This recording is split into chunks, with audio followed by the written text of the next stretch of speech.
y'all, welcome back to Adventuring with Amanda. Thank you so much for being here. If you are new to my channel, welcome. And if you can hear the thunder, that's because storms are above us right now in Greer, Arizona.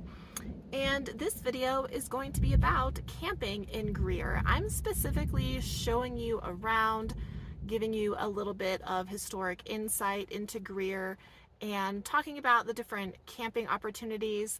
I also explore Sunrise Lake with Winston and overall talk about amenities, groceries, all of those things that are important to people who are traveling to Greer, camping, or setting up shop like I do for the summer, because Greer is the highest elevation town in Arizona at about 8,900 feet. And if you haven't checked it out yet, you have got to get here. So like this video and subscribe. Let's get into it. So y'all should know I'm not using GPS for any of this. I am just reading my map, which is like way more fun for me. I'm really good with direction and reading maps. So if I am reading my map correctly, over this hill should be Sunrise Lake, and we were just on the other side of Sunrise Lake.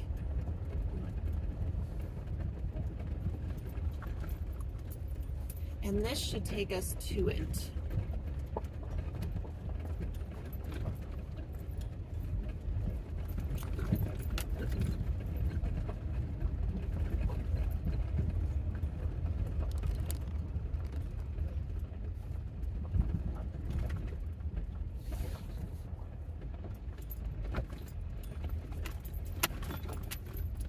I personally think it's super fun to just explore by going down roadways and seeing what you find. Sometimes that's the best way. I know I'm driving on the wrong side of the road, but it's better than the other side.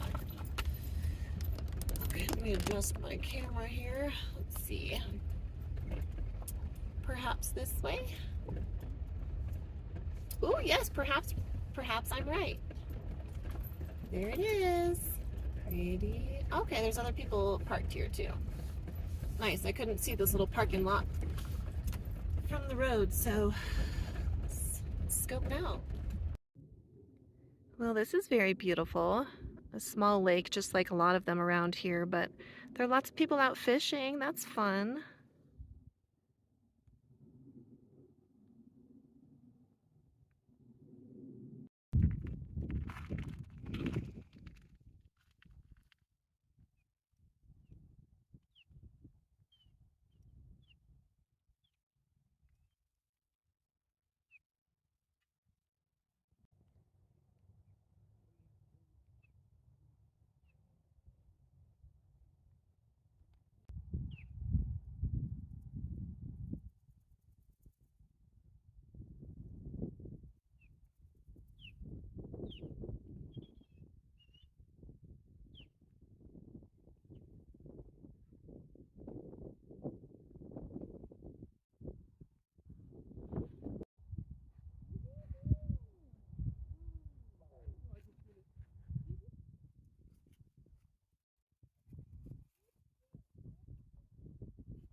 Another beautiful lake in Greer, y'all.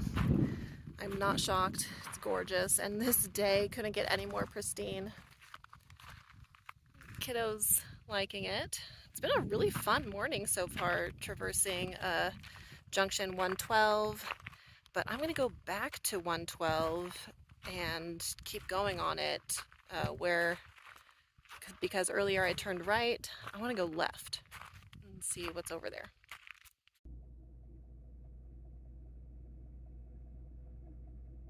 turns out there is a lot of camping on Forest Road 112. I am now at the junction where originally I took a right, and I just came from the left direction, and there's a ton of camping over here behind me. Actually, there is some cell service, but there are quite a bit of people camped, so I don't know, I might look for a camp spot later, but right now I'm just kind of exploring and seeing. Some of the campsites like would be, I look for openings in the trees like for Starlink, and there's a lot of that would be great. I also look to see if I have at least half a bar of cell service so I can use my booster, which seems to be the case. So there are lots of options. I'm really glad I went over there because that opens a lot more possibilities for me in terms of camping. And I'm excited about it. I feel like I'm like learning a lot today about the area, and I'm especially stoked because I've been reading that history book, and so now I'm putting the history to a location, which for me is really exciting. But I'm gonna go back the way I came this morning, and I think I might go into town. I need to make something to eat, so I might go over to like the Government Springs trailhead area and just park because it's so beautiful, and make some lunch, but we'll see. Wow, that guy's flying through here.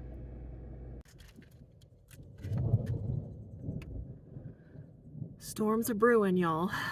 I've had such a great morning with Winston. I really think that meditation helped me last night. I feel really good today.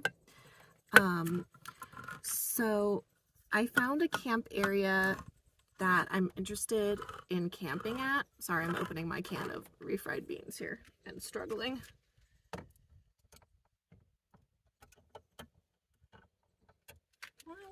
Why?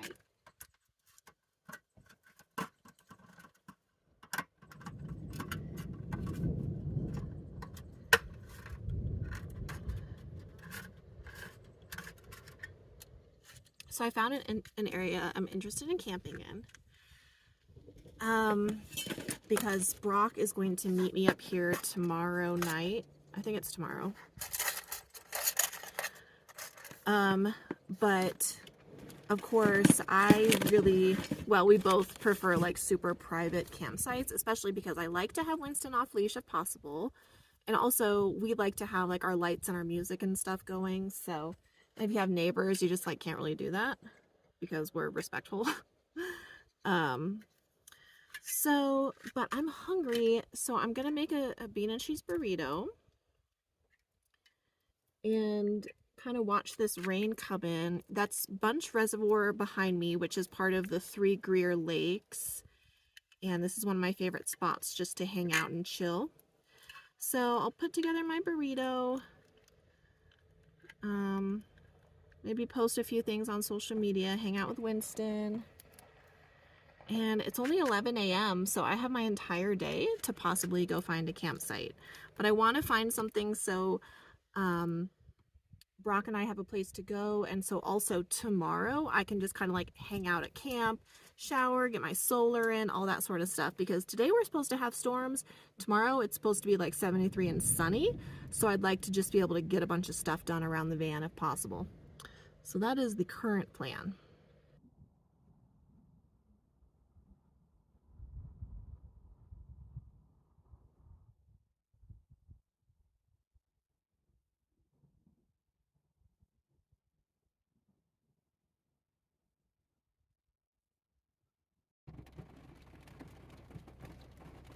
My timing is impeccable lately. We literally just finished eating our burrito. I put everything away, closed the doors, got back in my van, and it started to rain. Oh, I love it. Something that I love about Greer is the fact that there's one way in and on the main thoroughfare. So I'm currently on the main street that goes through Greer. And once you get to the end of it, like that's it. That's the end. You have to turn around. It ends at the Government Springs trailhead. But that's one of the things that makes Greer so unique, is that it's just a little town surrounded by about 6,000 acres of forest, but it's in the middle of the White Mountain Apache Reservation.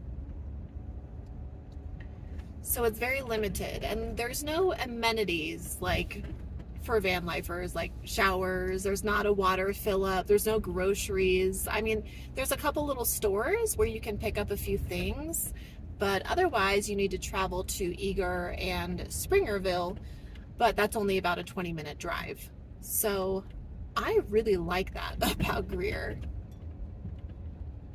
There's a lot of history here, and a lot of these homes have been in families for many generations, dating back to the late 1800s. And it's just such a neat place.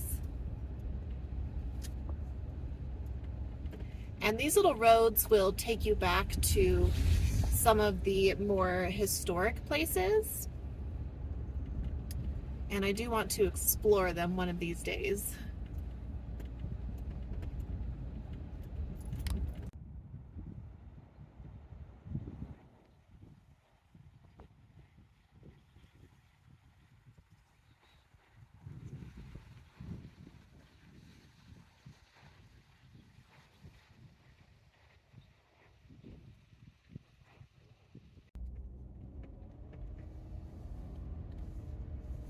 I'm just driving. I'm just driving around Greer. I'm traversing these residential roads, for lack of a better term. I just want to see like what's back here.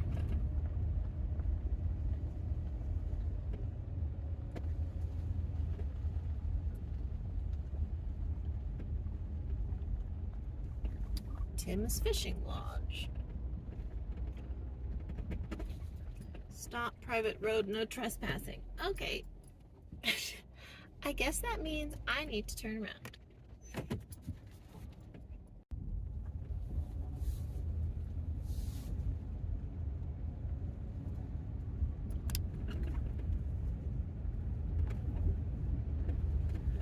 Oh, I simply love it here so much. Everywhere you look, it's magical.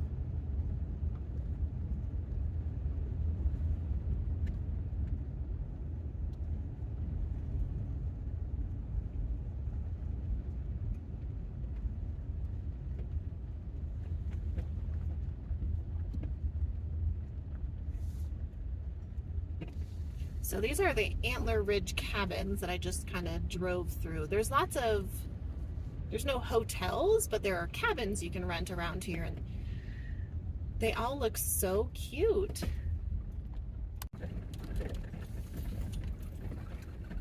So there is some decent camping back here, but the spots are mostly taken. I just kind of hit a dead end with mud and massive water pools, but that's okay, because this type of thing is always worth checking out for some other time in case, you know, all the campsites are not taken.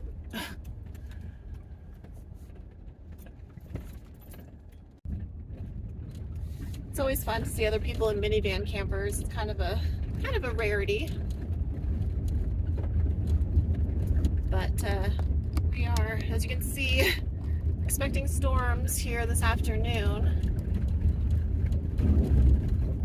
I'd love to find a campsite before the rain hits. How's this for a campsite?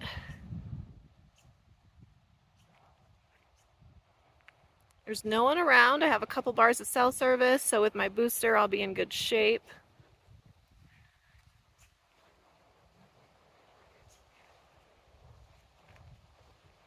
I just got parked and level, hopefully just in time for the rain to come in.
sprinkling a little bit, but I have no idea what's going on with this weather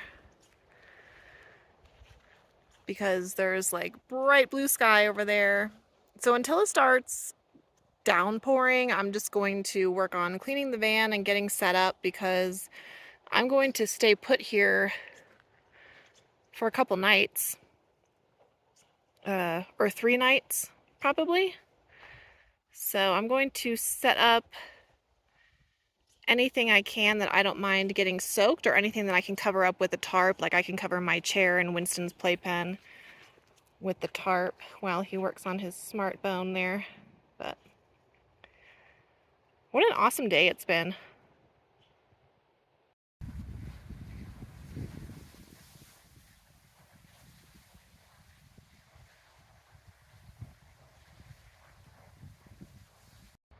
There are a few things I want to note when it comes to camping in the Greer area.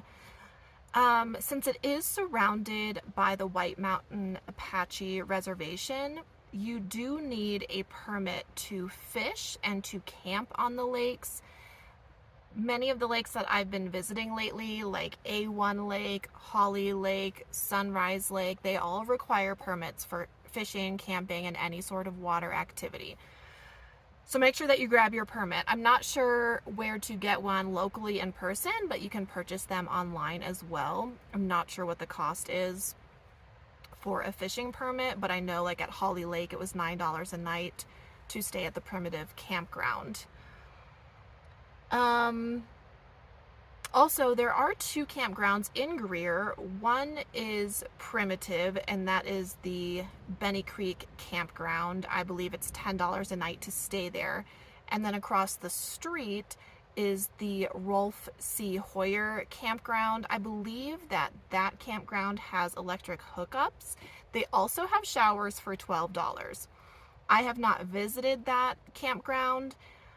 Every time I pass it, it's just full of big rigs, and it's generally pretty busy. So I think that's why, I think it has hookups for that reason.